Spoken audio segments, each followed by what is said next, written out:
زلاتنا نحن من تيق ننقاسقسنا احنا نواقع كنواقع دي كنت من تنقاسقسنا نواقع نحن كننقاسقس عبد الله نحن بصح منتي نواصع كنبصح منتي طرحنا نواقع ምናልባሽ አብናታቶም ማተሐሳስባ ድንቃሳቆስስ ምን ተዋቡ ኾን ኸዲ ከመቀለጂ ካኩሉ ሲሕካ ኣብ ትግራይ ዓዲያቦም ፂካ ተንቃሳቀስካ መወዳእታ ክትዋጋ ዕላማ ክህልወካ ክእልኮ እዚ ንሕና ዕላማ ይብለና ንሕና ምን ትክንንቃሳቀስና ንዋጋ ከምዚ ኣብ ፈንቅል ድብለካ ዝነበርኩ ሰራዊትና ነቲ ቀዳማይ መከላኸሊ መስመር ናይ ፀላኢ ነቲ ካልኣይ መከላኸሊ መስመር ናይ ፀላኢ ከይተዋግእ ሰጊሩ ፀገፀገ የማን ፀገ ምሕላት መወዳእታ ፅርግያ ክኣቱ ተኮይኑ ግን ትእዝ ኣሎ ነቲ እዚ ደምሲሶ ከይዳ ኣሎ ነቲ እዚ ደምሲሶ ፅርግያ መፂ ዳጎይኻ ንዋፅኦ ገፂ ኮይኑ ሰራዊት ናይ ፀላኢ ቤሎ ፈቆዶ ጎቦታትን ፈቆዶ ስንጭሮ ነበ ይበፅሕ ስኻ ጥራሕ ስኻ ትገብሮ ውግእሲ ንምንቅስቃስ ጥራሕ ክኾን ኣሎ ንምንቅስቃስ ኣስመራ ክትኣቱ እንድሕር ኮንካ ሓሲብካ ኣስመራ ክትኣቱ ትንቀሳቀስ ኣለካ ሰብ እንዳኣከልካ መግድኡን ጌርካ ክትኣቱ እንድሕር ትብልካ እዚ ውትድርና ኣይኮነን ግን ንሶም ንዖም ዝርድኦም ውትድርና ከምኡ እንተኾነ ኸ ሕጂ እንታይ ኢና ንብል ንሕና ወያነ ናይ ትማል ውግእ ተዋግኡ ናይ ትማል ውግእ 3-4 ክፍለ ሰራዊት ትሕዝ ቀዳማይ ኣቱ ፈንጂ ድረግፅ እዩ ሞርታር ይቕበል እዩ ካልኣይ መፅእ ነቲ ግንባር ዝኣትወዩ ደፍርሶ ሳሳይ ከዓ መፅእ ዝድምስስ እዩ እዚ ቀፃሊ ማዕበል ናይ ሰብ ጌርካ ክትዋጋእ ፍታን ኤርትራ ናፃ ምስኮነት መወዳእታ ዘይብሉ መጥፍዕ ናይ ሰራዊት ፀላእ እዚ ተሪፉ ኣይዓደገትን ክሓድሽ መወዳእታ ዘይብሉ ሞርታር ካብ ፀላእ ደምፃቱ ኣለዋ ከምዚ ዝኣመሰለ ቀደም ከማን ኣብ ሳሕል ከላ ብጥይትን ብክላሽን እናጥጦ ተብሎ ነይራ ነዚ ኣብ ሳሕል ብክላሽን ጌርካ ክትዋጋእ ማለት ውሕድ ሞርታር ስለ ዘለካ ውሕድ መጥፍዕ ስለ ዘለካ እዩ ኣብዚ ግን ዝኩሉ መዳፍዕ ሞርታርን ኣለካ እዚ ከምዚ ናይ ዓሰብ ዝነበረ ከምዚ ናይ እግሪ መኸል ዝነበረ ወይ ከምዚ ናይ ባድመ ዝነበረ ሬሳ ኣብ ልዕሊ ሬሳ ከምዚ ፍሉይ ጌርካ ዝቐተልካ እዩ ዝኹመር እንታይ ገደሸና ግን ንሕና ተዓወትና ክብሉ ተደልዮም ተዓወቱ እምበር ከምዚ ክብለካ ፅናሓኩ ንዓና እቲ ማዕበል ናይ ውግእ ኣብ ግዜ መንግስቲ ሃይለማርያም ከቢድ እዩ ምስጢር ናይቲ ወራር ወላ ንዓለም እውን ስግንጢር እንጂ ስግንጢር ወላ ክርዶም ኣይክእል እንታይ እዩ ኣብ ካልእ ልሙድ ዘይኮነ ነገር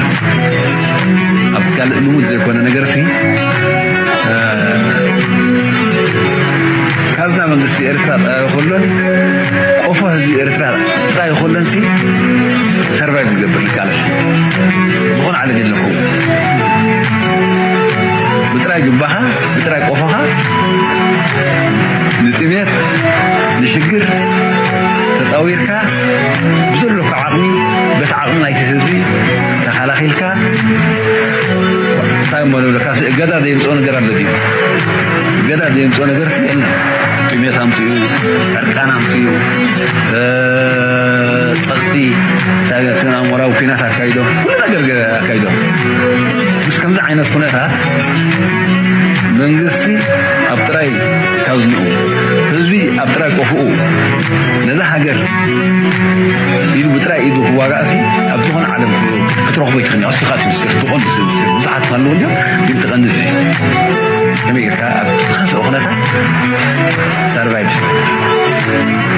ሃገር ከይትትንከፍ መፃኢ ወለዶ ዓዲ ዘይብሉ ተበቲኑ ከይሰርሕ ንሱ እቲ ምስጢር እምበር ካልእ ፍሉይ ምስጢር የለን ግን ናይ በይንና ምስጢር እዩ ኣብ ብግዜ ብረታዊ ቃልሲ ነይሩ ሕጂ ኸኣሉ ጥይት የብለውን ምግቢ የብለውን እናተባሃልና እንዳ ካብ ፀላእትና እንዳወሰድና ሲዕርና እንዳ አሁን እዩ 5 ዓመት ፀኒዕና ፀኒዕና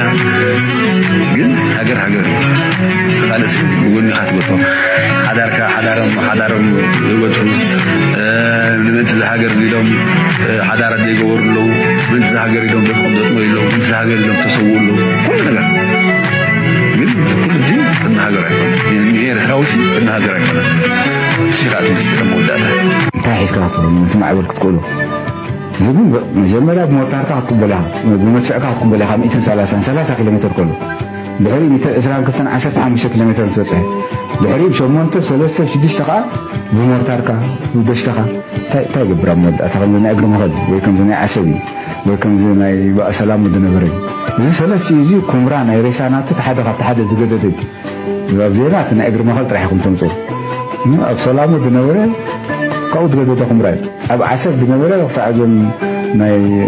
أب سلام ديشون قم دقرنامي في رئيساتاو كما يدو خمس عين الستات مسء خمس ذلك هندبتنت ولو خلق ولو كله ولا كسر حلقات تفتنك أي شر حلقاني في مبجسي صبغ صلدي يكون مالتي تعاقم خاص شو تعاقم أفسري صبغ شو تعاقم أفسري يرترق عمناتا نتابع تعاقمي أمم تاتيا معاس أفتات اللي ساعة أفتات اللي ساعة إرترا تعاقمات متى أو دخون خنوان تمتيتا إن إرترا عقم أيترينها وي نحنا خمينا نحن نزارب نعنا أيصدق الماني سودي كنا إذا خمس حجي دلنا السلام على الرجال دلوي حزب إرترا خمين هذا نقدر نحرمت شخص ما يجير متقدم قالي إذا تمنت الدبحال كم زغتوا لتصنع كان زغون هذا جا دقة مسمسك كم يجير تخاط التعاصف بينا من قد نتي دمسة هذا جا مش كل تقولي شاتات ناتو كم دينا ورت جورو أبزي حجي حاولنا يتسراوي هذا سام دولك أبزي حكم لا أيترينها حقهم أنت مدرك وصوا ومسلم يرخون خل وخون يقول إن تكون يروم وخون ميت خميتي ومودة أتاعن إتناتنا سراوي كهمي بمتت أبقعتنا تدي أب زين كتصرنا تدي أب بوتان جزين زلق الطافة أب جزين أب بوتان زلق الطافة بخميو كسرعة نجي زي أبتو جد بعلو أبتو دايناميكس ناتو دمسي جي زي كم زي عينك بالإشعاعات زي دخون وتعبيرات استراتيجية ولا على مدى بلو كم كنا خم دخول لا يتطالع أبنا كم يجي كان زي تهانسو بين كبير من رسول الله حكا ساتهم دخون حاسو كلهم أنت عينك توجي تركان زي عينك يتمالو جي من قصة المرام فتنا النورة وجد هذا زماش يكا على أي زماش ساي زماش لك أكوني بحر نسأل بس لدخنا مو علم كحنقاتهم سلدلا خمس لدخنا اسمرات اعتقاد من قد دك محره كم زي كاتحسكا عسو كم تدوركا تواسؤتاتي بحري اخي مصحتات على كل ساعه تلبا ببالكو قلتنا قال ود مزمزي سلمنتاي كماي دابلنبر هلا كل دول نحركونكم لبا من كتلوت فانا دوهلو نغير يبلو زي سي صدم دولو ازم زغبرناس ابينا خنكي دحركه تاك مسلم لا أهدينا نزاربنا تاك مسيح تاك مسيح تاك ولد كاو نزل بحرد أخطر ده يدخل كنتا سيد خاب عبيتي شرحتاتنا بوليتيكا وعبيتي متكلاتنا وتهدرنا هم ضغطوا لصنحكا بعمنا يسب الحريقة 4 سنوات معلنا 3 سنوات معلنا هندبتنا توسيكا بخلي تربحه ما يشكانا في 6 سقيدو نزول اللي حسكا مسمسوا ابن إرترا جزيون حسيري نروح تقولين عدي جزيت وصل كان بتصدي تقولين أطول الله من دفرة بتأتخاذ الطريقة بزخ أنخرن أما ودع 10 كيلومتر ترتقى 4 مسمرة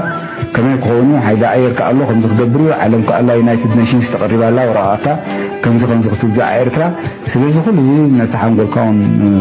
تنكفوي تزبي إرترا فوق زبون تايم مش دول عامي زي ترحيتي زعابي النجار مسخة زول العقم زي مفلات ترحيتي زعابي يصدق يذكرنا أنا بحنت معسكر عودسي تبال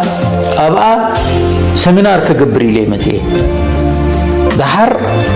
حفاش الدباتنا نيرو نعنا خيدو جنزب كاي عدلو سلد نبرو سديعون أبوهم كيدو هذا حفاش الدباتنا تا سمينار مسكبنا ويشت تا سمينار تسيو سلاماي وتيك الرحوتاتنا إسلام جرحو أبو معات جرحو دحر بخياته جميل مالس كلهم متومحواتنا أب قال سستسووا فتايسيو فتايس مالت انتاي مالتيو فتيسا مالت كم زي دحلقة طريقك أبو حفت دربيو كلهم استسووا كم أيهم مالتيو أو إذا كل من تزهجران من تزبست صوتسي فتيسا كوينا مالتيو أبز جبهر بوتاي بلان أبجلي وبزبو بوتاي بلان كم زي فتيسا أبو حافظ دربي خيا عينتي له الكيسو مهنياتو أبجهاد سبيل الله سلزي تسو كسابكم عين التصابوتات يذكرنا شعب مشيت كما سمينار كان كايد نتا سمينار مع انقفاضات غيرهم لا دحر انا بيصحفت نيراتنا اقدويا ابا صبصابي كصحفي لي اباتي حجي او حفاش ودباتنا وحدات يوم نيرهم توم جهادن قدميو خاندا سبيهم عبليلو ما نيرهم تبع عسكر نانا حفاش ودبات ثلاثه كلته مسلمنا عمرن ود بشير بخرتين بينا زباله يقولوا جالو ازيوم يوم نيرو تو حفاش ودبات نانا تبع عسكر تكالي كل حزب ኤርትራዊ ግን كل نايكالي ودبي زبزح كفالوخا جهاد كسيبات نيرا شو أبتبع صحفتي صبصابي كصحف ساعة 6 ناي مشيت ساعة 7 توم مساي نبرو 3 4 كيدوم غغزو انا تصبصابنا صحف كخلخو بخرتين متني نفسه سخفخ فيلو السبزي ابزبي صحفت بينلو قال كيغبرو يلو يمتني نعنا يبونا في الحنان لنا كن كيغزابلني اذا صبصابي مودي ودا قال بلو دحن حرت ودا بلن ورقابتي يكببلي ابسنت ايغيره مسو اتغزون خي ايمان ايتمان دار فرق ساعات اتا دنبركو بيت صحفت حول لي عمله نديده شو مسبولو انت وصانا غزانا دود كتبي كسابكم عينت يوم شو جميروم نيروم تزخفه ነገር تحرقسينا كمي جهاد امطاطون ابل علينا زوردو انقفاتنا ابل حزبنا زوردو كساراتاتن قسيله بتدحرنا صنتكم وصي حجي انتي مالتي زخون يخون زغوانف تصابوتات يغوانف بزمت ملكو يمصا علم قال سيا نحنا خا اين سنفنينا كل غزي حاده ايت كوينا قدم حجه حاده ايت كوينا مريشنا كل دنبرنا قدام تصابوتات ناي وشت تصابوتات سعرنا اينا اتي سعرن تسعرن جيبلو كوينات ኤርትራ ዝبحال نبره سعرنا يوس بكوينات سعرنا يوس اموداتو قدم مال حزب عالم اب ريفرندم ሙሉ ህዝብ ኤርትራ ድሊቱኩም ተዘመት ጌርና ስለዚህ በሕጂ ወንድገጠመን ተገጠመ ሰዒርናዮ ከመንሰግር ዝኾነ ኤርትራው ክጠራጠር ይብሉ ጥራይ ከሚገሩ የመርሽ ጥራይ ከሚገሩ ሓድነቱ የትርቅንትን ወሳንን ሓድነት ሳላታ ሓድነት ሽዑቲ ህዝቢ ብዙሓት ካብቶም ሙስልምና ንባዕሉ ትጅሃድ ይቃወሙ ነይሮም ናጽነትና ደይረኻብናስ እንታይ ጅሃድ ነልዕል سوم تزخفه نغروم كريستيان زبل زوبو كبيرترك وصي انت داي وصخا جزيه خفيلو كنبر جزيه خفيلو معناتو نتي زلو سرعتنا مسلمنا نعو كم جبرنا خفالكا كتنبر بس عينتي نتي ايرتراو حادنت زلحلح يلوم استطعملو زياده بعدها زي تتصاوتوا لتراي نير እዚኦም ከምዚ ዝገበሩ እኮ ሃንደበት ዝሞጪ ይኮነን አውሽት ተጋሉ ሓድነት ኤርትራ አሁን ኮለው ድጥጊው ድነበሩ እዮም ግን ሽዑ አጊዶሙ ይነበሩን ባል ዓረፋ ዝባል ድሓር ባዕል አቡ ሰይል ዝባል ድመፁ እሱ ድሓን ቀሲና ከምቲ ዝበልኮ ብሰፊሕ ክንገልጾ ኢና ትምህርቲ ስለ ዝኾነ ህዝቢ ኤርትራ ናይ ሰውራ ዝምልከት እቲ ቀንዲ ዘገም ናይ ሻዕብያ ፀገም ዝፀንሐ ባህሊ ያለውን ታሪክ ናይ ሓባር ይንበር ናይ ውልቀሰብ ታሪክ የሎን ዝብሉ አባህል አሉ አኒ በጣም ዝቃወሙ ማለት ሕጂ ንሽተይ ክሰብር ወይ ፍትሉለው እዚኦም ብዛንታታ ተገሊ ባስ የምፁለው ናይ ውልቀሰባት ምክንያቱም ዘዋጾም አይኮነን ዘዋጾም ስለዘይኮነ ተገዲዶም ያትውለው ኢሳያስ ባሉ ክጽፍ ያለው ፕሬዝዳንት ኢሳያስ ማለት እሱ ከጀመራለው ካቦ ድር ጀምሮ ካልወዝ ወጽ ክንደይ ሰባት ይመጹ ክጽፉ ይመልሶም ክንደይ ይከዱ ይመልሶም ቶም ጀነራላት ክጽፉ አለው ውጩ ከይዱ አና ዘራር በዩ ነሪ ህራይ ለሚነሩ ውጩ ናይ ውጩስ ምን ታይቀድሚና አቡ ከይደ ብዙ አለው ናይ ውጩ ግን ፍሉት ይባሃዩ እሱ እንደህራ አለፉ እቲ አዘራረባ ክትረከብ አይተከለ ካብ ሰነድ ክትረከብ አይተከለ ናይ ውጩ ቃላት አገላልጻ ሳኔ ረደለየ ካብ ሰነድ ትርከብ ኣይኮነትን እሞ ሕራ ኢለኒሱ ኣነ እንዳተመላለስኩ ነይረ ብዜና ሰሚዕ አሪፉ አቡይ መጽሐፍ ተቃጽሉ ኢለ ማለት ከይተነበበ ሕጂ ከስራሃለው ጎስት ራይተርስ ክህልዋለው መንስያት ክህልዋለው እቲ ቀንዲ ከና ሕጂውን ናብቶም አንበብቲና ንመጽ አንባባይ እንድህራሉ ይፈልዩ ከም ስራሕ አረቄ ዝሸይጥ ሞሊው ከም ዘሎ ስለዘዋጽኦም ናብ ኩላ ኮርና አረቄ ትክፍት ሽየጥ ዘላ መጽሐፍ እንድህር ተዋጽ ኮይና ይጽሕፍ ይሰብ ይሰርዩ ኩልሻ ዝጠቅሳና ጃፓን ታሪክ አለ ቶም ህዝቢስ መጽሐፍ ሲኖ ቀድሞ ሞነቲ ጸሐፋይ ማለት ተወጽየም ብቡ ሲነም ሰልፎ ሰብ መጽሐፍ ሲናይሉ ቶም ደረስቲ ሓንቲ ጽፎም ሚሊዮኔር ይኮኑ ዘናጉ እንታይ ገድሽኒ ኢሎም ሲ ሃዋይ ደም ገለ ከይዶም እንደሩ ማለት ሃው መንግስቲ እንታይ ኢሉ ነቶም ደረስቲ አክቡ ኣብ ገጠር አጽዮም ጸሐፍ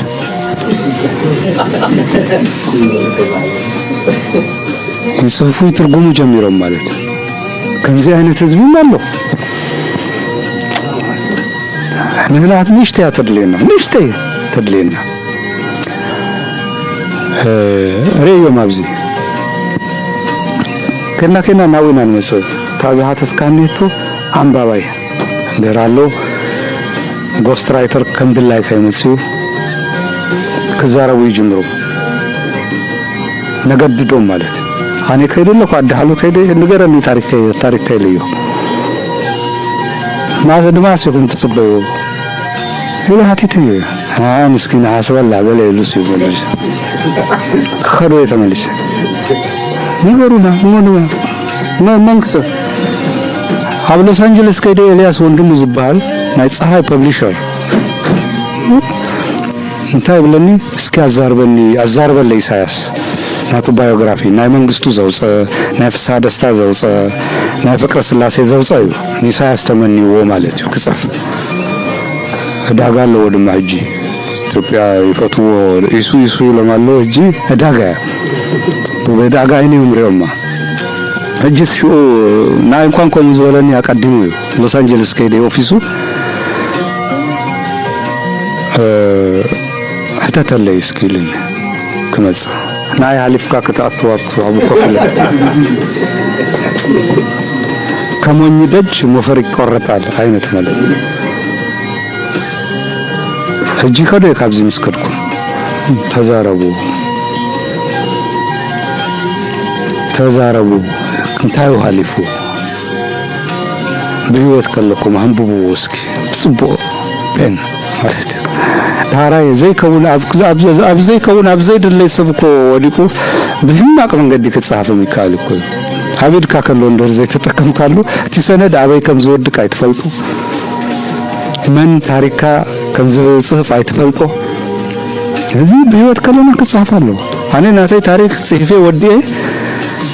ናይ ቁም ነገር ወዲኤ ናይ እንደራ ሁሉ ጽፌ ያትምለሁ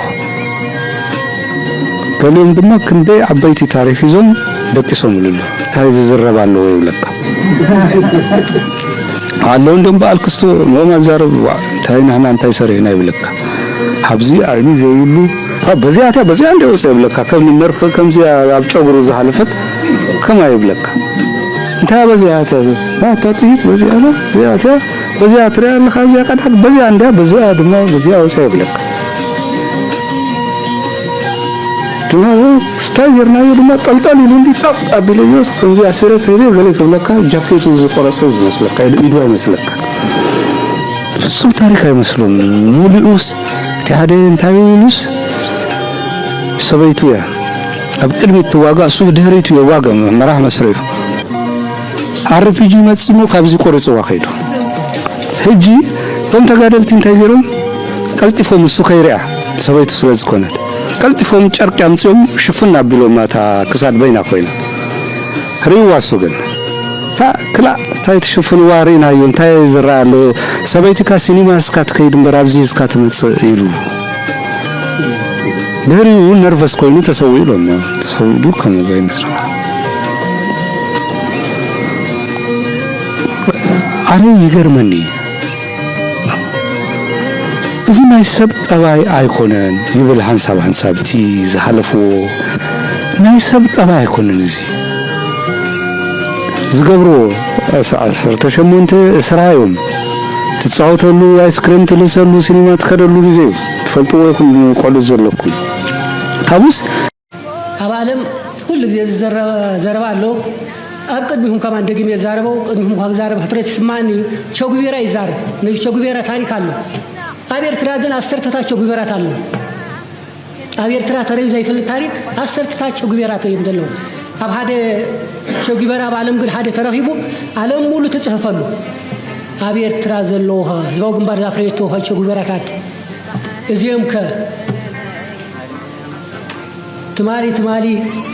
أبي إثيوبيا كم مرحت خوينهم أما حضرت خوينهم زلوا كابيز بسهم إن فلتوا من أتفلتوا يهم كابز باوجن بار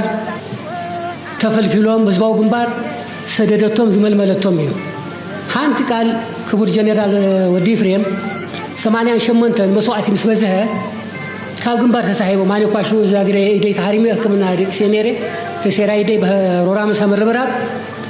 كاو تسوينا متيناس هزباو جنبار صباح مسوعت سلازم زه جنبار مربرا ورورا مساهم بكل جنبارات هزباو جنبار صباح نتاريخ تدليكم يا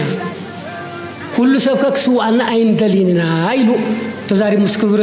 سو بزاير سيد عبد الله ثلاثة معلت السمينار تقايدو نحنا خانا هزب إيرترا حانتي هوت يكون اسكلت ثلاثة هوت ولا أنت تهلونا كن سو عين أمبر كملسنا كفلتات عين مدبينا تبهيلو متقاتيهم أبت زنبرلو أحدو كملسنا كينا سلازي كبر يزباو جنبار مجلس سلازي بلو نزي كبر بعدك كنا بقلو جاب صحنا لكلهم يعني لنا كبرتي هاكم كاب كبر مينستر جميركم أكبركم نامو كبرتي هاكم نمبالي أزيح صلاة ناسي بري يابلهم نابنت قومتك يكنو ጉብዝና ይብልካን ስጋኻ ቁንጹብ ወይ እቶም መራሕትኻ አሪጎም ኢሎም ሓስቡ ትመሬትካ ቃድራ እዩ ትርጉም ዘይብሉ መሬት እዩ ይብሉ ዋሕዱ ቁጽርኻ ውሕዱ ኢሎም ይሓስቡ ብዙሕ ግዜ እዚ ናይ ኢትዮጵያ ቀመሪ ወይ ናይ ጸላእትና ቀመሪ ዋላ ናይቶም ምዕራባውያን ማለት ናይቶም ዓበይቲ ሃገራት ከም በዓል ኣሜሪካ ዋላ እውን በዓል ሶቪየት ኣብ ግዜ ምብራቅ ወገን ኣብ ዝነበረሉ ደርጊ ኪባ የመን ሶቪየት ሕብረት ሓጊዞም እዮም ኣሜሪካ ቀድሚኡ እስራኤል ኣሜሪካ ሓጊዞም እዮም ሕጂ ኣሜሪካ ካልኦት ከምኡ ናይ ምዕራብ ሃገራት ይሕግዝዎ ኣለዉ ክሕግዙ ከለዉ ኩሉ ግዜታ ዝጋገይዋ ኣይትፍለጥን እያ ናይ ህዝቢ ኤርትራ ብቕዓት ኣይትርዳእና ከባድ ምስጢር እዩ ኣብ ናቕፋ ነይራ ኣብ ሳሕል ሙሉእ ነይራ ሕጂ ካ ትቕፅል ኣላ እታ ምስጢር ምክንያቱ ሓደ ግዜ ንነብሰይ ኣነ ኣይፈልጣን ሕጂ ምስ ፍጹም ገለ ብገለ ክንባእስ ንኽእል ወይ ከለ ወይ ንኳረ ንኽእል ብዝኾነ መንገዲ ጸላኢ ምፅእ ክብል ከሎ ግን ሓደ ኢና ንኹን ሽዑ ንርስዖ ነቲ ሕርቃና ሽዑ ነቲ ካልእ ንብሎ ዝነበርና ከም ዝተገብረኒ ብሓንሳ ኣብ ሓንቲ ሰጢምና ንኸይድ እዚ ክፈልጦ ይክእልኒ ዝኾነ ጸላኢ ከመይ ኢሉ እዩ ዝመፅእ ወዲ ሰብ ኩሉ ዝበዝሕ ሰብ نواي يشجره جنزب دلي هيوت كافة يدلي أتي نأرترا سبقن ساعجي نو أنا دي موتكو سددن نموتكو إذا بلك هذا نو تصنع عندي إذا بلك هذا اللغة بتي تصنع بلك اللغة ترف أي تخليني خا حدا حميم كان لغة سنكيل كان لغة نيشته هذا اللغة هساني خا حنكا بخالي من قدون تدلين خاصنا عندها توارث نو قوم يتبلن نطي تقوي حيل اللون تجي مستير زي دي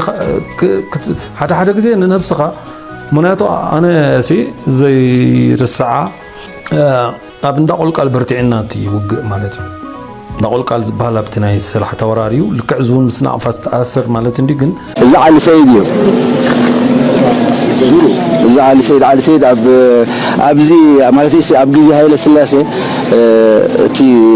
ثورة برتعوتي قتلت مغنيات 196 عدتات اب حجاب دوكيومنتاري تري وندهم 196 عدتات كم ساعات كاب كارتات نمسيسان ነዚ ዓለም ድዛረበሉ የለን ኣሜሪካን ብዓለም ኣብ ከረን ኣብቲ ግራንድ ሆቴል ድበሃል ኣብኡ ናቶም መዘናግዒ ቦታ እዩ ነይሩ እዚ ኩሉ ዑና በሰግዲራ እዚ ኩሉ ክነድር ከሎ ይሰምዑ ኣለዎ ኮይኖም ግን ዝረዲ ሰብ የለን ተገዲዱ ዓሊ ሰይድ ወዲ 20 ዓመት ከሎ ንከራቺ ኸይዱ ነታ ነፋሪት ናይ ኢትዮጵያ ከቃፅላ ከሎ ግን ምእንቲ ተሰውራ ናይ ኤርትራ ንኽግለጽ ኢሉ ድሓር ነታ ነፋሪት ምስ ክትቃፅል መጀመርያ ሰብ ዶ ህሉ ኢሉ ላዓል ደይቡ ምስ ደይበ ግን ክልተ ጻዕዱን 5 ሆሴስን ጸኒሖ ንሕኑ ቀጭኩም ረዱ እዚኣ ከምዚ ኢላ ትቃፀል እያ ዘላ ገለሎም እቲ ሓደ ግን ሃሪሞና ኣሊ ሰይድ ካብኡ ተገማጢሉ ወሪዱ እዚኣ ሙሉእ ህዝቢ ኢትዮጵያ ሰሪሓ እያ ምክንያቱ ንሕና ቃልስና ናይ ቴሮሪስት ኣይኮነን ኣብኡ ተገሊጹ ትውድብ እቲ ቃልሲ ህዝቢ ኤርትራ ተገሊጹ እዚ ወዲ 20 ዓመት ክኸይድ ከሎ ኣሊ ሰይድ ኢንተርቪው ዝገበረሎ ክሕነቕ ኢለ መጨረሻ እንታ ዝሓሸት ኣብ ቤት ማእሰርቲ ምምራት እያ እንታ ዝኽበት ግን ናብ ሃይለ ስላሴ ረኺቦምኒ ናብ ዘንጊ መርዜን ከኣትዩ ይኸይዱ ብሂወት ክመለስ ኢሉ ይከረን እጂ ኣሊ ሰይድ እዚኣ ሰብ እዚኣ ንሕና ሕጂ እንታይ ለፅሒፈና ብናዘር ቡቱ ዊ ረመምበር እዩ ንሕና ንዝክራና ብናዘር ቡቱ ናይ ፓኪስታን ፕራይም ሚኒስተር ዝነበረት እያ እዚኣ ድሒናቶ ነው ኣሊ ሰይድ እዚኣ ሽዑ ናይ መንእስያት ውድብ ስለ ዝነበረት ን15 መዓልቲ ዝኣክል ናይ ጥሚት ኣድማ እያ ገይራ ከይበልዐት ክወፅሎም እዚኦም ተቃለስዮም እዩ ጠላት እንታይ ይደልዩ ኣለዉ ሓንቲ ነገር እያ ንኣብነት ኢትዮጵያ እንታይ ይደልዩ ኣለዉ ክነግረኩም ውግእ ክገብሩ ደልዮም ኣይኮኑም ውግእ ነቲ ህዝቢ ከስድዕዎ ደልዩ ኣለዉ ነቲ መንእሰይ ከስድዕዎ ደልዩ ኣለዉ እዚ ሓደ ነዊሕ ግዜ ክሰርሕሉ ዝፀንሐ እዩ መለስ ዜናዊ ካብ ስልጣን ጀሚሩ ክሳብ ሕጂ ዘይተቀየረ ኣጀንዳ ናይ ኢትዮጵያ ኣሎ እንተኮይኑ ከመይ ጌርካ ነዚ መንእሰይ ኤርትራዊ መንእሰይ ተስፋ ከም ዝቆርፅ ምግባር እዩ ናፅነት ኤርትራ መርገም ሒዙ ከም ዝመፀ ጥሜት ሒዙ ከም ዝመፀ ኤርትራ ክትዓቢ ከም ዘይትክእል ኤርትራ ነፍሳ ክትክእል ከም ዘይትክእል ጌርካ ምግላፅ እዩ ንኣብነት ኣብ ቀረባ ግዜ ስዩም ተሾመ ሪኢኹም እንድሕር ኮንኩም ዝተፈላለዩ ናይ ብልፅግና ካድራትን ኣክቲቪስትን ዝዛረብዎ ዘለዉ ዘረባት ተሰሚዕኹም ብፍላይ ትማሊ ዲበቅ ትማሊ በላይ መንገሻ ሰምዖ ነይረ ኤርትራ ትበሃል ሃገር ክንዲ ናይ መርካቶ ናይ ኢኮኖሚ ዓቕሚ የብላን ኢሉ ገልፅ ነይሩ ስለዚ ዲሞራላይዝ ንምግባር ዝግበር ጎስጓስ እዩ እሞኹም ዓቕሚ ዘይብላ ተኮይኑ ንምንታይ እዮም ንኤርትራ ዝደልይዋ እጂ ቲንካ ባውዳ ኩልኩም ቶም ኤርትራውያን ክትሓስቡ ኣለኩም ኤርትራስ ድኻ ሃገር እያ ወላ ሓንቲ የብላ እንቲ ጥሚት ሃገር ኢሎም ዝሓስቡ ተኮይኖም እቲ ብልፅግና ዝህቦም ዘሎ ኣጀንዳ እቲ መንእሰይ እዚ ኢትዮጵያ ትምዕብል ኣላ ኣብ ኢትዮጵያ ሰፊሕ ዕድል ኣሎ ተሰዲድኩም ንዑ ናብ ዝምፁ እንዲት መፀዋዕታ እሞ ኢትዮጵያ ከምኡ ተኮይናስ ንምንታይ እዮም ክለይም ዝገብሩ ኩሉ ግዜ ባሕሪ ዶ ናይ ባሕሪ ኣፍ ደገ ዶ ብዙሕ ነገር ማለት እዩ ስለዚ ከነገናዝቦ ኣለና ንሓደ ጥርሚ ነገር ኣይትደልዮን ኢኻ ንሓደ ዘይብሉ ነገር ኣይትደልዮን ኢኻ 60 ዓመት ሙሉእ ኢትዮጵያውያን ኣብ ሳሕን ኣብ በረኻታት ኤርትራ ዋጋ ከፍሉ ዝፀንሑ መዓት ሞትን መስዋዕትን ስንክልናን ዝተቐበሉ ማዕረ ማዕረ ንሕና ንሉኣላውነት እዩ ሶም ግን ደይመሬቶም ክወስዱ እዮም እዚ ንሓንቲ ድኻ ደይትጠቀም ሃገር እንድሕር ኮይና እዚ ኩሉ ህጉስ እንታይ የድለየ 60 ዓመት ሓሊፍዎም ኣለዉ ኤርትራ ካብ ዝብሉ ባሕራን መሬታን እምበር ህዝባ ኣየድልናን ካብ ዝብሉ ባሕራን መሬታን ድኻ ተኮይና እዚ ሃገር እዚኣ ንምንታይ እዮም ዝደልይዋ ንምንታይ እዮም ኩሉ ግዜ ናይ ውግእ ክብሮ ዳርሙ ክርዳእ ክእል ኣለዎ ሕጂ እቲ መንእሰይ ብቐሊሉ እንታይ ክርዳእ ዘለዎ እንታይ ክርዳእ ደሎ ኤርትራስ ናይ ባዕቲ ጥሚት ድያ ጥሚት ኢኮነትን ኣይኮነን ግን እቲ ዲሞራላይዝ ምግባር ተስፋ ምቑራጥ ነቲ መንእሰይ ንኣብነት ኣስመራ ምስ ከልኩሲ ኣብ ናሽናል ባንክ ኤርትራ ኣብቲ ናታቶም ስቶር ኣሎ ከባቢ 21 ዝኾናስ ናይ ኤቲኤም እዚ ናይ ኤቲኤም ማሽናት ርአ እዚ ናይ ኤቲኤም ማሽና እዚኣተን ክሳብ ሕጂ ኣነ ዕላሉ ሰሚዐ ኣይፈልጥን ኤቲኤም እዚ ገንዘብ ፍቅዲ ኣንጎሎ ንጥቀመሉ ናይ ባንክ ማለት እዩ ካርዲ ጌርና ንጥቀመሉ እዚ ማለት እዩ እዚ መዓስ ዝኣተወ እየን ኢለ ኣብ 2005 ከባቢ መንግስቲ ዘእተወን ማሽናት እየን ድሕሪ ሳንክሽን ግን እቲ ኔትወርክ እውን የለን ብዓብዪ እቲ ስዊፍት ዝበሃል ንኤርትራ ስለተኸልከለት እዘን ማሽና እዚኣተን መሸማዕ ተኸዲነን ሸራ ተኸዲነን ናብቲ መኽዘን ኣለዋ ሕጂ ዝረኣይካ ነገር ኣሎ ኣብ ቀረባ ግዜ ሓደ ፕሮፓጋንዳ ሰሪሖም ነይሮም ኢትዮጵያውያን ኤርትራውያን ኣዲስ ኣበባ ምስ መፁ ሲ ገንዘብ ብኣታ ተውፅእ ማሽን ርኢና ጎድዩ ከምዚ ከሎ ኢሎም ተገሪሞም ርኢ ነይሮም ኢሉ ማለት ተዝከሩ ኢኹም ቀደም ኣብ ዓድናሲ ካብ ኢትዮጵያ ጋይሽ ክመፁ ከሎስ ኦር ኣብዚ በዓል ጎዳይፍ ንከተማ ገፆም ምስ መፁ ሽዑ ግዜ በዓል ኒያላ ሆቴል ዩኒክ ነይሩ ኢትዮጵያ ኤርትራ ትሕቲ ኢትዮጵያ ኩላ ማለት እዩ ቀደም ነስመራ ወይ ንባፅዕ ክዘናግዑ ክመፁ ከሎ ኢትዮጵያውያን ኤርትራ ዝነበራ ምዕባለ ዋላ ብናይ ከተማ ፅሬት ምዕባለ ዘመናውነት ገለ ክንሪኦ እንድሕር ኮይና ኣስመራ ንኣብነት በዓል ከረን ሆቴል ኣብ 1880 ገለ ክስራሕ ከሎ ኣብ ኣዲስ ኣበባ ሆቴል ዝበሃል ኣይነበረን ኣብ 1898 ወይ ኣብ 1902 ጣሂቱ ሆቴል ዝበሃል እተለ ጣሂቱ ዝሰርሖ እዚ ሕጂ ፒያሳ ዘሎ ብጣዕሚ ብጭቃ ተሰርሐ ሆቴል እዮም ሄሎም ጀሚሮም ሽዑ ቅድሚኡ ዋላ መግዛእቲ ስርሓዮ ግን ን5 ስታር ዝወዳደር ሆቴላት ኣብ ኤርትራ ነይሩ ሕጂ እንታይ ክብል እዚ ምዕባለታት እዚ ተኾይኒ ተዓጊቱ እንተኾይኒ ተወንጨፈ ናይ ባዕሉ ዓብዪ ክላስ ኣለዎ መግለፂ ኣለዎ 0-0 ግን ኢትዮጵያውያን ንዓና ሎምስ ከምዚ ድሕጭጩልና ማለት ንሕና ስለ ኤቲኤም ገይሮም ኣብ ዓዶም ፅርግያታቶም ኣመሓይሾሞ ከተማኦም ኣመሓይሾሞ ፅቡቅ እዩ ነዋሕቲ ፓላሶ ሰሪሖም ፅቡቅ እዩ ክትሪኦ ከለካ ፊዚካሊ ገለ ማለት እዩ ኣብ ቁጠባ ሸነኹ ጥራይ ተሪእየ ዋላ እቲ ናይ ከተማ መልክዕ እንተሪእና ሎማ ኣዲስ ኣበባ ካብ ሃይለ ስላሴ ግዜ ተሓይሽ ሳላ ሕወሓት ሳላ ኢህወደግ ዘውፅኦ ፕላን እዚ መንግስቲ ዘፈፀሞ ነገር ክህሉ ክእል ዋላ እዚ መንግስቲ ዝገበሮ ክህሉ ክእል ብሓፈሻ ግን ናይ ኣዲስ ኣበባ ምዕባለ ዘቕንዖ ሰብ የለን ወላ ሓንቲ ኣዲስ ኣበባ ፅቡቅ ሕክምና እንተሎ ኣብ ኣስመራ ክትሕከም ትኸይድ ኢኻ ኣብ ኣስመራ ቀደም ዶክተር ግርቢ ዝበሃል ወዲ ሲላ ዶክተር ሲላ ወይ ክሊኒክ ኣጅያ ኢናይ ዝበሃል ሆስፒታል ነይሩ ካብ ኣዲስ ኣበባ ሪፈር ተባሂሉ ሰብ ናብኡ ክሕከም መፅእ ነይሩ መስመራ ዝከረኒ ኣነ ኣብ ገዛና ካብ ኢትዮጵያ ካብ ኣዲስ ኣበባ ኣብ ማዓንጣን ገለ ሽግር ዘጋጠመን ሰበይቲ ንደይ ሓፍታ ንጎረቤታ ዝኾና ኢትዮጵያውያን መፅኦም ተቐቢልናዮም ኣብ ኢናይል ኦፕራሲዮን ገይረን ዝሓውያሉ ግዜ ኣሎ ሪፈር ተባሂለን መስመራ ማለት እዩ ሕጂ እቲ ግዜ ተገንፂሉ ክኸውን ይኽእል እዩ ንሕና እንተኮይና ኢና ድሕሪት ተሪፍና ንሕና እንተኮይና ኢና ስታክ ጌርና ተዓጊትና ክንፈልጦ ክንክእል ኣለና እዚ ሓድሽ ጀነሬሽን መንእሰይ ቀደም ህዝቢ ኢትዮጵያ ወይ ሃብታማት ናይ ኢትዮጵያ ርሁባት ናይ ኢትዮጵያ ኣዝዮም ውሑዳት እዮም ነይሮም ግን እቶም ዝርከቦም ዋላ መሳፍንቲ ዝነበሩ ክሳብ ክንደይ የኤርትራ መዘናግዒት ምንባር ኣድፈልጡ ናይ ቱሪስት ማእከል ከም ዝነበረ ንኣብነት ኣብ ባፅዕ ተሰርሐ ቤተ መንግስቲ ነይሩ ናይ ልኡል ኣስፋወሰን ሃይለ ስላሴ ካዲላክ ቁፅሪ 29 መኪና ነይራቶ ኣብ ቤተ መንግስቲ ኣይሚን ናይ ባፅዕ ማለት እዩ ንሱን ቤተሰቡን ስድራ ቤት ናይቲ እቶም መሳፍንቲ ወይ ናይቲ ንጉስ ቤተሰብ ኣብ ባፅዕ መፅኦም እዮም ዘናግዑ ነይሮም ኣብቲ ቢቻት ናይ በዓል ጎርጉስም ከም ዝሎሙ ከይኮነ ብጣዕሚ ዘመናዊ እዩ ነይሩ ሕጂ እንታ ኮይኑ እንድሕሪት ተመሊሱ ባዕልኩም ራይወት ውግእ ዘምፆ መዘዝ እዩ ሳንክሽን ዘምፆ መዘዝ እዩ ባፅዕ ከምዚ ነበረትን ቀደም ኮምፕሊትሊ በቲ ውግዕ ዓንያ እንደገና ባፅዕ ንከይትሕደስ ዝተገብረ ዕንቅፋታት ብዙሕ ኣሎ ሕጂ እንታይ ክብል በዓል በላይ በዓል ስዩም ተሸመ ይኹን ካልኦት ናይ ብልፅግና ናይ ሚድያ ጎስጎስቲ ዝዛረብዎ ኣለው ወል ነቲ ሓድሽ መንእሰይ ይመስል ይኸውን ማለት መንእሰያት ካብ ኣስመራ ከይዶምሲ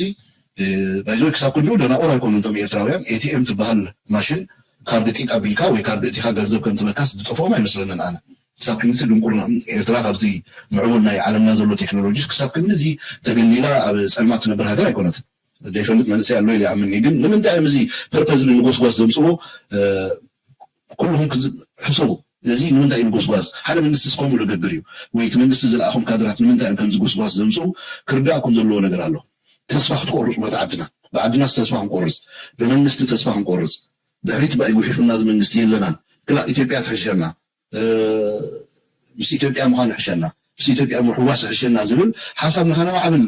እቲ መንእሰይ እውን ከምኡ እዩ ዋስ ኣዲስ ኣበባ ክትሪኦ ከለካ ፓላሶ ንፓላሶ ኮይኑ ኣብ ኣስመራ እንታይ ኣሎ ወላ ሓንቲ የለን ኣብ ካልእ ወላ ሓንቲ የለን ትብል ግን ቅድሚ 25 ዓመት ንድሕሪት ተመሊስና ንርአዮ ቅድሚ 25 ዓመት ኣነ ኣዲስ ኣበባ ዝኸድ ኩሉ ተን ሃይለ ስላሴ ደርጊ ዝሰርሕን ከዓ ኣብ ቦሌ መስመር ዝነበራ ብናይ 1977 ብናይ ኢትዮጵያ ኣቋፅራ ዝተሰርሐ ህንፃታት ናይ ቁጠባ ህንፃታት እየን ነይረን እዚ ሕጂ ህንፃታት ተሰሪሑ ዘለዎ ኣዲስ ኣበባ ድሕሪ 2005 መለስ ዝኸፈቶ ፕሮጀክትን እዚ እኳ ብዙሕ ይሰርሓሉን ግን ድሕሪ እዩ ማለት እዩ ሕጂ እቲ ምዕባለ ፅቡቅ ኢና ኢትዮጵያ ግን ንምንታይ እዮም ፀረ ኤርትራን ኤርትራውነትን ንጉስጉስሉ ዋላ እቲ ብኣዲስ ኣበባ ተሰሪሑ ዘሎ ፓላሶ ኣብ ኣዲስ ኣበባ ተሰሪሑ ዘሎ ፅርግያ ኩሉ ኮታ ባይዘወይ ብዕድመ እንተሪእና ኢትዮጵያ ናይ 130 140 ዕድመ ዘለዋ ሃገር እያ በቲ ሓሶት ናሬሽን ናቶም ናይ 3000 ታሪክ ኣለና ከም ሃገር እዮም ዝብሉ 3500 ዕድመ ዘለዋ ሃገር ናይ 7 ዓመት ዕድመ ዘለዋ ኤርትራ 7 ዓመት ሰንከማን ተን 4 ድሕሪ እቲ ሪፈረንደም ኣብ 4 ዓመት ብሰላም ዝነበረ ድሕሪ ኢሎም ብኩናት ዘሕለፈት ሃገር እንተሪእናዮ ሪዝነብል እውን ኣይኮነም ብዛዕባኡ ከተልዕሎ ማለት ካፉይ ነይሩዎም ንሕና ንዓቢ ካብ ኤርትራ ክብሉ እዎ ዓብዩ እንታይ እሞ እዚ ዝከሓድ ነገር እኮ ኣይኮነን ኢትዮጵያስ ካብ ኤርትራ ከም ትዓቢ ፍሉጥ እዩ ኢኮኖሚ ናይ ኢትዮጵያ ካብ ኤርትራ ከም ዝዓቢ ይፍለጥ እዩ ኤርትራ ሓዳሽ ሃገር እያ ኤርትራ ንእሽተይ ሃገር እያ ኤርትራ ዘይሻራዊ መርገፂ ዘለዋ ባዕለይ ነፍሰይ ክኽእል ዝብል ሃገር እያ ፅቡቅ ሕማቅ ብሓደ ዝርአ ነገር እዩ ግን እቲ ብልቃሕን ብሊዝን ብዕዳ ሕቆኻ ስጋዕ ዝጉብጥ ህዝቢ ኢትዮጵያ ሕቁ ስጋዕ ዝጉብጥ ብዕዳ ዘምፅዎ ገንዘብ ዝሰርሑ ህንፃታትን ብልጭልጭን ከም መጋነንን ከም ናይ ፕሮፓጋንዳ መሳርሒ ትቆምሉ ኣለዉ ንምንታይ ተጠቂሞምሉ ይኮነን ዕላማ ናይቲ ፕሮፓጋንዳ ግን መንእሰይ ኤርትራ ክርድኦ ኣለዎ ኤርትራ ከምዚ የብላ ንሕና ኣለና ስለዚ ናፅነሲ ኣጥሚኩም እዩ ካብ ኢትዮጵያ ብምፍላይኩም ተጎዲእኩም ኢኹም ምስ ኢትዮጵያ ትትህልው ነርኩም ሎሚ ከምዚ ምኾንኩም ነርኩም ዝብል መልእኽቲ نتمنسي نمتحللافيو مر نمنتاي اب كينيا معبان لكو اب اوغندا معبان لو السودان كم لو يكون تكون يري اجي نمنتاي اكزاكتلي خمس غبرو له بعد عين رخمنا بعمي كم هاجر كم تتا ايثيوبيا كم كاب دغت رخبه حجزون فصوم عين رخمنا كنت انا ابوهم الحي الكوين مالته البوليتيكاتي محبراو قاوم على هاجر كيل عنا أمحارة أورومو تقرأي جلز قاتلوا لتحرر دولو أموت أم مسرافنا أم فراسن زل هاجر زغلو زخيل عنا لمن دا يزقوس بس برزلو بنايبل سجلنا كادرات لين تمن سكر دولو في الله وش إثيوبيا لهم من إسيات تقدم عباتهم البروسيس كتقولوا سرحت قبل إثيوبيا أتهم جن كم تزقل لسي لو على ونتني حنت هاجر كبرنا حد حزبي ببالاسو مسرح بسرقة مسرح وبقال دقلس أيقونا أبتدي إثيوبيا نيرنا نجزار يرنا نشفر نيرنا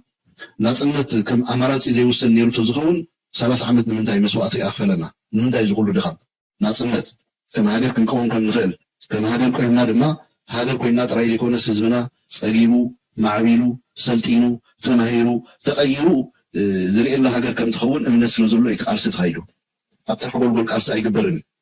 كل ጊዜ كم زربو انت هاجر كم هاجر دو كتبل تخوينا سلسته ነገራት ክትገብር ኣለዋ هاجر كبل ادخل كتباي قداماي كلاي ፖለቲካው ብዙሕነት እዩ ሳልሳይ ማሕበራዊ ቃውማይ እዘን ሰለስተ እዚአን እንደማልኣተ ኮይነን ሃገር ክትከውን ኣይትኽእልን ኢትዮጵያ ጊዜያዊት ሃገር እያ ኢትዮጵያ ምስ ገዚፍ ኢኮኖሚ ምስ ድኽነቶም ምስ ጥሜቶም ዋላ ድሓን ሓያላት መሲሎም ተተባይና ኢትዮጵያ ጊዜያዊት ሃገር እያ ምክንያቱ እዞም ሰለስተ ነገራት እዚኣቶም ኣይተማለኛ ቁጠባ ኢትዮጵያ ብልቃሕ ብሊዝ ብዕዳ ተተሓዘ እዩ ሕቆ ኢትዮጵያ ብዕዳ ዝጎበተ እዩ ኣብ ኢትዮጵያ ወርቂ ተተረኺቡ ነዳዲ ተተረኺቡ ተመሊሱ ናይ ዓለም ዕዳ ምኽፋል ኮንቲኒውስ ዝኸይድ ኣብ ልዕሊ ዜጋታት ተፅዓነ ዕዳ እዩ ማሕበራዊ ቃውማ ኣብ ኢትዮጵያ የለን ኢትዮጵያዊ ዝበሃል ዜግነት የለን ኢትዮጵያዊ ዝበሃል መንነት የለን ኣብ ውሽጢ 30 ገለን ዓመት ኢትዮጵያ ትበሃል ነበረት መንነቶም ኣጥፊኦም ናይ ብሔር መንነት ናይ ብሔር ሃገር ናይ ብሔር ሉዓላውነት ፈጢሮም እዚ ክቕልበስ ዘይክእል ሓቂ ኣብ ኢትዮጵያ ኣሎ ሎሚ ሓደ ሓያል መንግስቲ መፂ ዋላ ብበትሪ ተገዞም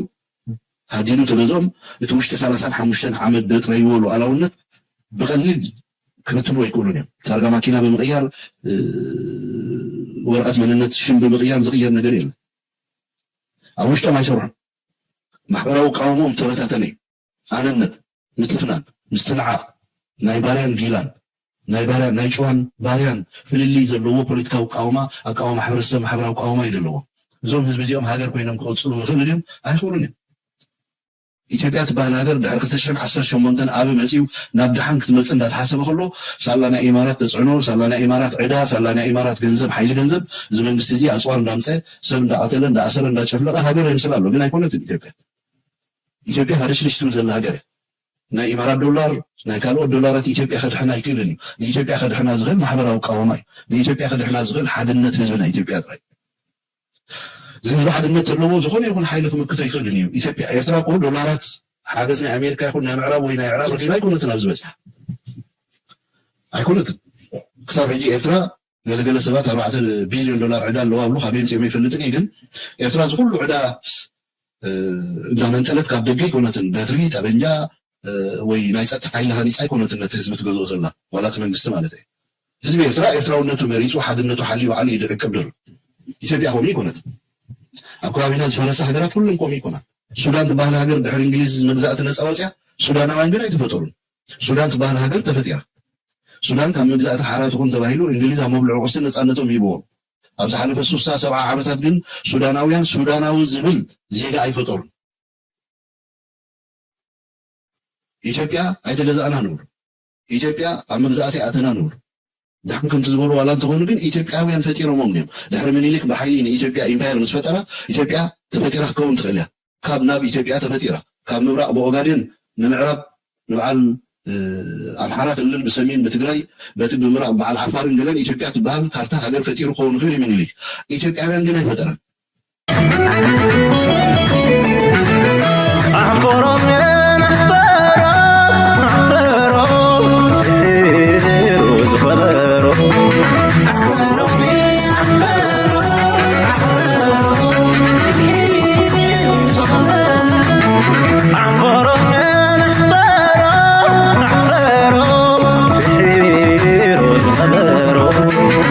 أحفرهم قلتها سماياتهم أبي شمين كيوم نطم زفكروا أحفرهم سلام أكيد كابرهان زولعك هنن صلحتك أحفرهم كم سمكا أحفرهم أكبر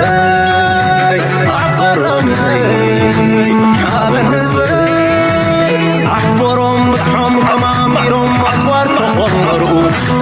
مسيل ومنيروا فطرتهم قصروا أحفرهم موني تخالي لأختهم يحزنوا لكت سحرتهم وجو يكدنوا محلى ميكت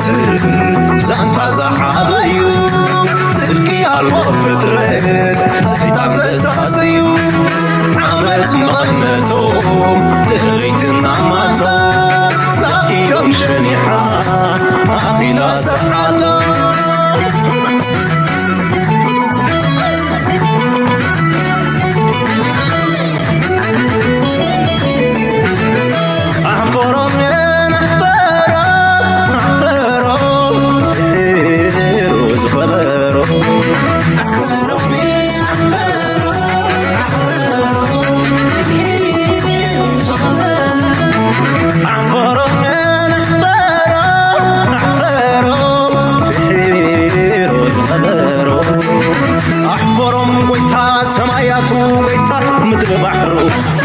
أبي شمين كيوم نطم زفكروا أحفرهم سلام أكيد كابرهان زولعك هنن صلحتك أحفرهم كم سمكا أحفرهم أكبر أحفرهم حابن هزبي أحفرهم بصحهم كمان بيرهم أطوار تغمروا مسيل ومنيروا فطرتهم قصروا أحفرهم موني تخالي لأختهم يحزنوا لكت سحرتهم وجو يكدنوا محلى ميكت زانتا زعابيو سلكي الوفترت سيطان زساسيو عمس مغنتهم لغيتنا ماتا زاقيهم شنيحا أخي لا